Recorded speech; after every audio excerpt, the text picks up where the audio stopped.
അപ്പം അവളെന്ത് ചെയ്തു, മൃദംഗ വിദ്വാന് സന്തോഷമായി. ആ സന്തോഷത്തോടെ മൃദംഗ വിദ്വാൻ അങ്ങ് പോവുകയും ചെയ്തു. പണ്ടൊരാൾ പറഞ്ഞു വരും, ആര്, നമ്മുടെ ഹനുമാൻ സുഖത്തിന് പോയ സമയത്ത് നമസ്കരിക്കാൻ അറിയില്ല, ഒന്നും കാണിക്കാൻ, ഇയാൾ നമസ്കരിക്കാൻ കാണിച്ചു കൊടുത്ത അയാളെ കൊല്ലുകയും ചെയ്തു എന്ന് പറഞ്ഞതുപോലെ അതിലേക്ക് താഴേക്ക് ചാടാൻ അറിയില്ല എന്ന് പറഞ്ഞതുകൊണ്ട് ഓൻ കുഴിച്ച കുഴിയിൽ ഓൻ തന്നെ വീണു. അത്രല്ലേ പറയണ്ടു. പക്ഷെ അവിടെ കൊണ്ട് അവിടെ ദുർഘടം തീർന്നതും ഇല്ലല്ലോ. ഇതിനൊക്കെ അവളെ തേടി ധനികനും ഒരു വേലക്കാരനും കൂടെ അവിടെ എത്തി. അത് കണ്ടവൾ തുണിക്കെട്ടുമായി മരത്തിന്റെ വരുന്ന കൊമ്പിലേക്ക് കയറി ഇലച്ചാർത്തുകൾക്കിടയിൽ ഒളിച്ചിരുന്നു. ധനികൻ എന്ത് ചെയ്തു, തന്റെ ഭൃത്യനോട് മരത്തിൽ കയറി അവളെ വലിച്ചു താഴത്തിടാൻ ആജ്ഞാപിച്ചു. യുവാവായ വേലക്കാരൻ മരത്തിലേക്ക് കയറി വരുന്നത് കണ്ട് അവള് അയാളെ ശൃംഗാരഭാവത്തിൽ ഒന്ന് കടാക്ഷിച്ചുട്ടോ. എന്നാലും സാമർഥ്യമുണ്ട്. തൊട്ടടുത്ത് ചെന്നപ്പോൾ അയാളെ കെട്ടിപ്പിടിച്ച് ചുംബിക്കുകയും ആരിടത്തിലേക്ക് അയാളുടെ മുഖം പിടിച്ചമർത്തുകയും ചെയ്തു. കാമത്തിനടിമയായി പോയി അവനെ അവൾ വീണ്ടും ചുംബിച്ചു. അധരപാനം നടത്തുന്നതിനിടയിൽ അവന്റെ നാക്ക് വായിലാക്കി കടിച്ചു മുറിച്ചിട്ട് ശക്തിയായി തള്ളി താഴെ കിട്ടും. ഇതിനിടെ ധനികൻ താഴത്തെ കൊമ്പിൽ തൂങ്ങി ചത്തുകിടക്കുന്ന മൃദംഗക്കാരനെ കണ്ടിരുന്നു. തന്റെ പുറത്തും ചക്ക വീഴും പോലെ വീണത് കണ്ട് അവളെവിടെ എന്ന അയാൾ ചോദിച്ചു. ചോരയൊലിക്കുന്ന വായല്ലേ, ആ വായ കൊണ്ട് വ്യക്തമായ ശബ്ദങ്ങൾ പുറപ്പെടുവിക്കാനേ അവന് കഴിഞ്ഞുള്ളൂ എന്ന് പറയുന്നു. തൂങ്ങിച്ചത്തവന്റെ പ്രേതമായിരിക്കും ഭക്തിനെ ഉപദ്രവിച്ചെന്ന് കരുതി ഭയന്ന് വിളറിപ്പോയ ധനികൻ നട്ടോട്ടമോടി പിന്നാലെ ബ്ലഡ് ബ്ലഡ് ബ്ലഡ് ബ്ലഡ് എന്ന് ശബ്ദിച്ചുകൊണ്ട് വേലക്കാരൻ ഓടി. സിദ്ധികരി താഴെ ഇറങ്ങി രാത്രിയോടെ എന്റെ അരികിലെത്തി. കഥ പറയുന്നല്ലോ ഒരാള്. ആ ധനമെല്ലാം എനിക്ക് അവള് തന്നു. അതിരിക്കട്ടെ, നിങ്ങൾ വന്നിരിക്കുന്നത് ഏതോ ഒരു സ്ത്രീയെ ലക്ഷ്യം വെച്ചുകൊണ്ടാണെന്ന് എനിക്ക് മനസ്സിലായി. ആരാണവള്? ഈ ചോദ്യത്തിന് ഉത്തരമായി തങ്ങൾ ഗുഹസേനന്റെ ഭാര്യ ദേവസ്മിതയെ വശത്താക്കാൻ ഉദ്ദേശിച്ചു വന്നതാണെന്നവർ പറയുകയും ചെയ്തു.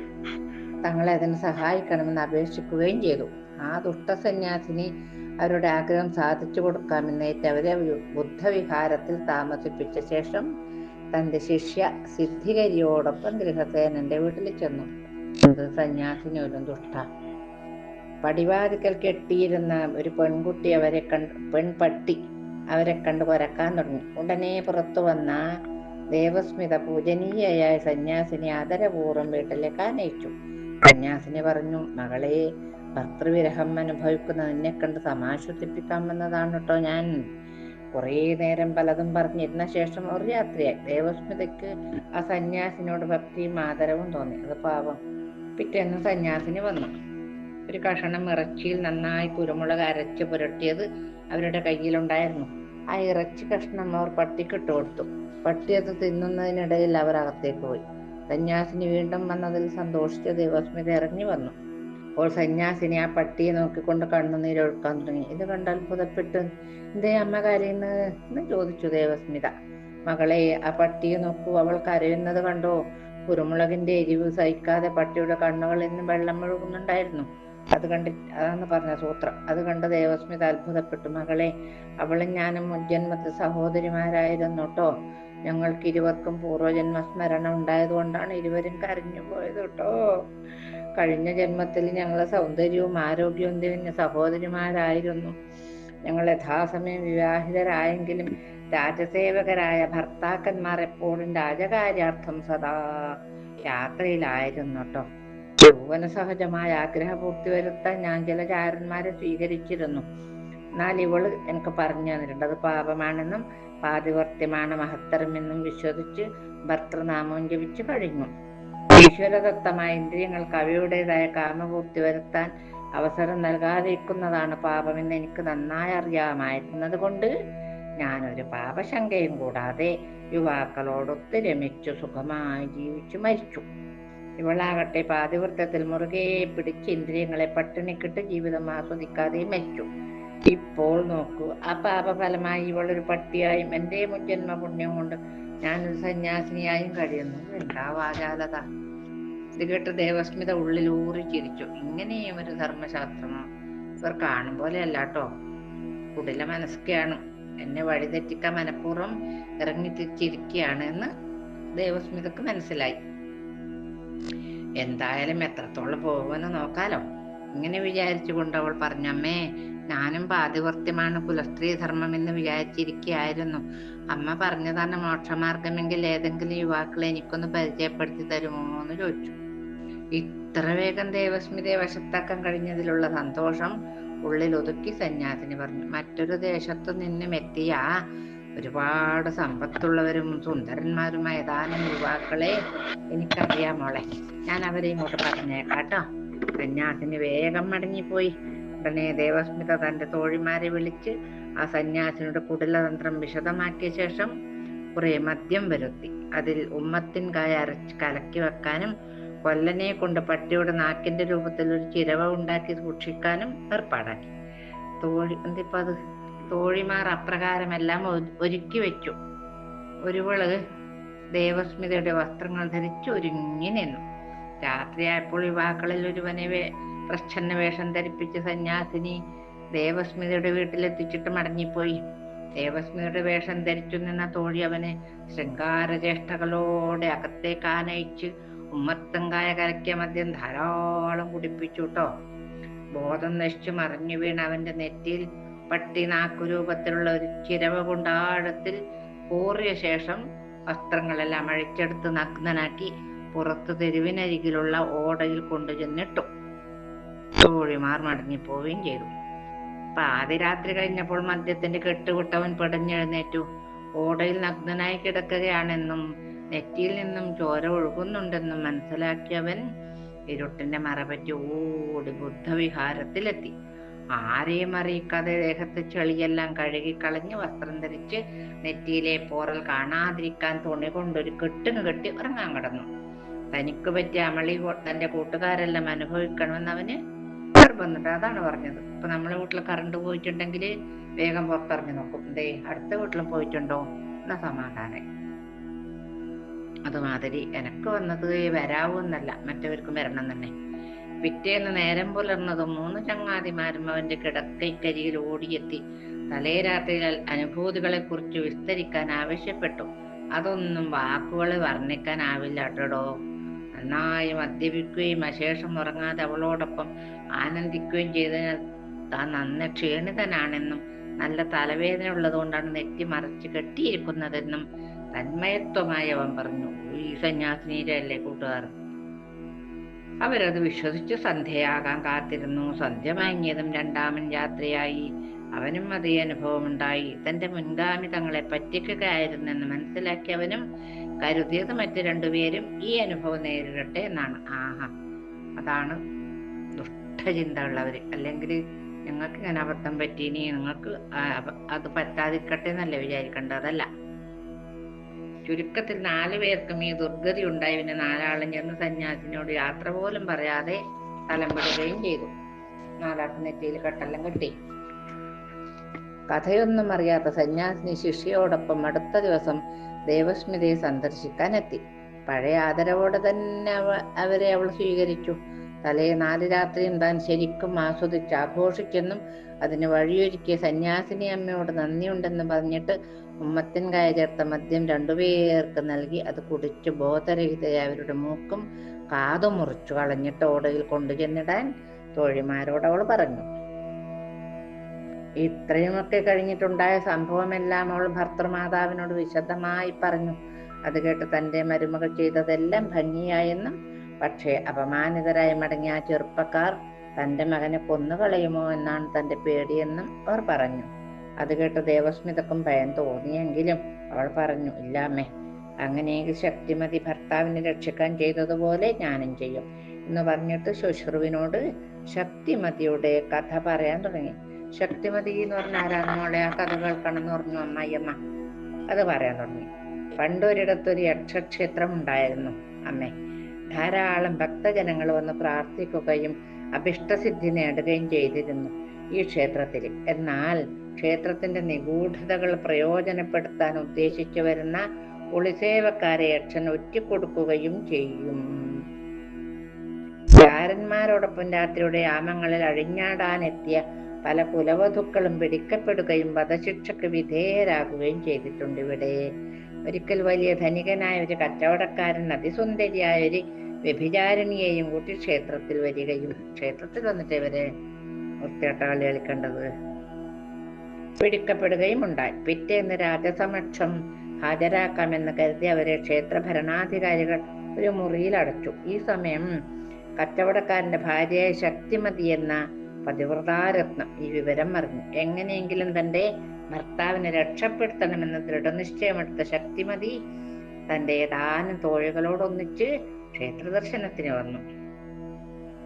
പൂജ കഴിഞ്ഞ് നട അടച്ചിരുന്നെങ്കിലും ധനികയായ ഈ സ്ത്രീയിൽ നിന്നും നല്ല ദക്ഷിണ കിട്ടുമെന്ന് കരുതി പൂജാരി വീണ്ടും നട തുറന്ന് പൂജകൾ നടത്തി. ഈ സമയം നോക്കി ശക്തിമതി തന്റെ ഭർത്താവിന് ബന്ധിച്ചിരുന്ന മുറിക്കുള്ളിൽ കടന്ന് അയാൾക്കൊപ്പം ഉണ്ടായിരുന്ന സ്ത്രീയെ തന്റെ വസ്ത്രങ്ങൾ ധരിപ്പിച്ച് തോഴികൾക്കൊപ്പം പറഞ്ഞയച്ചു. ശക്തിമതി ആ സ്ത്രീക്ക് പകരം ഭർത്താവിനോടൊപ്പം തടവറയിൽ കിടന്നു. പിറ്റേന്ന് അവരെ രാജ സന്നിധിയിലെത്തിച്ചു. താനും ഭർത്താവും കൂടി ക്ഷേത്ര ദർശനത്തിന് വന്നപ്പോൾ അധികാരികൾ തെറ്റിദ്ധരിച്ച് തടവിലാക്കുകയായിരുന്നു എന്ന് ശക്തിമതി രാജാവിനോട് പറഞ്ഞു. അന്വേഷണത്തിൽ അവൾ യഥാർത്ഥ ഭാര്യ ഭർത്താക്കന്മാരാണെന്ന് ബോധ്യപ്പെട്ട രാജാവ് അവരെ വിട്ടയക്കുകയും ചെയ്തു. ആ ശക്തിമതിയെ പോലെ ഞാൻ എന്റെ ഭർത്താവിനെ രക്ഷിക്കും അമ്മേ, ഈ കുട്ടി പറഞ്ഞു. എന്താ പറയാ, ഇങ്ങനെ ദൃഢനിശ്ചയമെടുത്ത ദേവസ്മിത ഏതാനും തോഴിമാരെ വിളിച്ച് എല്ലാവരും പുരുഷവേഷമണിഞ്ഞ് കച്ചവടക്കാരെന്ന ഭാവത്തിൽ കപ്പൽ യാത്ര ചെയ്ത് കടാഹ ദ്വീപിലെത്തി. അവിടെ ഗുഹസേനൻ താമസിച്ചിരുന്നിടം കണ്ടുപിടിച്ച് അതിനടുത്ത് തന്നെ താമസം തുടങ്ങി.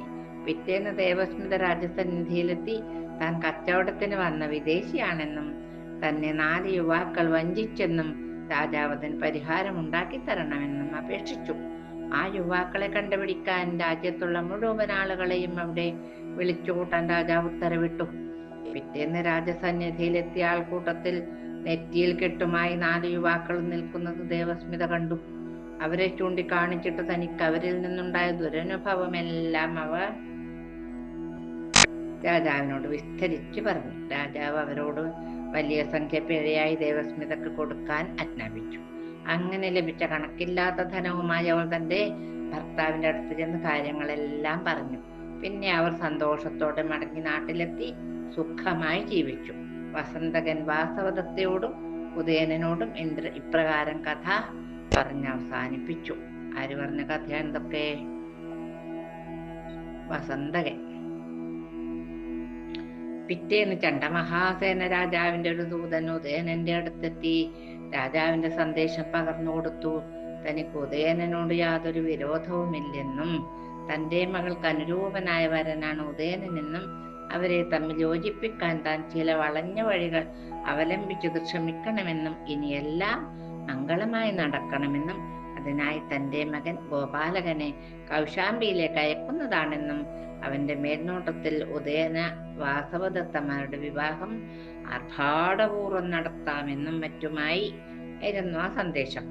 അത് കേട്ട് സന്തുഷ്ടനായ ഉദയനൻ വാസവദത്തയോടൊപ്പം പുളിന്തകനോട് യാത്ര പറഞ്ഞ് യൗഗന്ധരായണൻ, വസന്തകൻ എന്നിവർക്കൊപ്പം കൗശാംബിയിലേക്ക് തിരിച്ചുട്ടോ. അവരവിടെ എത്തി അധികം വൈകാതെ തന്നെ ഗോപാലകൻ അമൂല്യമായ അനേകം സമ്മാനങ്ങളും കണക്കറ്റ ധനവുമായി വന്ന് അവരുടെ വിവാഹം മംഗളകരമായി നടത്തി കൊടുത്തു. തുടർന്ന് രതിമന്മഥന്മാരെ പോലെ ഉദയനനും വാസവദത്തയും ജീവിതം ആഘോഷപൂർവ്വം ആസ്വദിച്ചെങ്കിലും കാലക്രമേണ ഉദയനൻ മറ്റു സ്ത്രീകളിലേക്ക് ആകർഷിതനാകുകയും അതെല്ലാം തന്നെ വാസവദത്ത കണ്ടുപിടിക്കുകയും ചെയ്തു. അപ്പോൾ ഉദയനൻ ക്ഷമായാചന നടത്തിയും കണ്ണുനീരൊലിപ്പിച്ചും വാസവദത്തയുടെ മനസ്സ് മാറ്റും. കുറെ കാലം കഴിയുമ്പോൾ പിന്നെ തന്നെ ഇയാളുടെ പണി. എങ്കിലും കാര്യമായ കലഹങ്ങളൊന്നുമില്ലാതെ ആ രാജദമ്പതികൾ ദാമ്പത്യ ജീവിതം തുടർന്നു. രാജാവിനാകട്ടെ മദ്യപാനം, പരസ്ത്രീഗമനം തുടങ്ങിയ നേരം പോക്കുകളിൽ താല്പര്യം വർദ്ധിച്ചു വരികയായിരുന്നു. ദുസ്വഭാവല്ലേ അത്. അങ്ങനെ കാലം കഴിയും തോറും ഉദയന രാജാവിന്റെ ഭോഗതൽപരത വല്ലാതെ വർദ്ധിക്കുകയും രാജ്യകാര്യങ്ങളിൽ ഒന്നും ശ്രദ്ധയില്ല. ഈ മദ്യപിക്കണം, കണ്ട പെണ്ണുങ്ങളെ പിറകെ നടക്കണം, ഇതേ വിചാരമുള്ളൂ. തികഞ്ഞ അലസ ജീവിതം അവലംബിക്കുകയും ചെയ്തു. വിനാശകാലേ വിപരീത ബുദ്ധി. മദ്യവും മദിരാക്ഷിയും മാത്രമേ അദ്ദേഹത്തിന് താല്പര്യമുള്ള വിഷയങ്ങള്.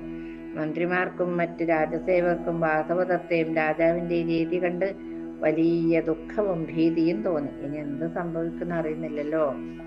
ഭരണച്ചുമതലകൾ പൂർണ്ണമായും യൗഗന്ധരായണൻ, രുമണ്വാൻ തുടങ്ങിയ മന്ത്രിമാരെ ഏൽപ്പിച്ച് നിശ്ചിന്തനായി സുഖലോലുപതയിൽ മുഴുകുകയാണ് നമ്മുടെ ഉദയന മഹാരാജാവ് ചെയ്തത് കേട്ടോ.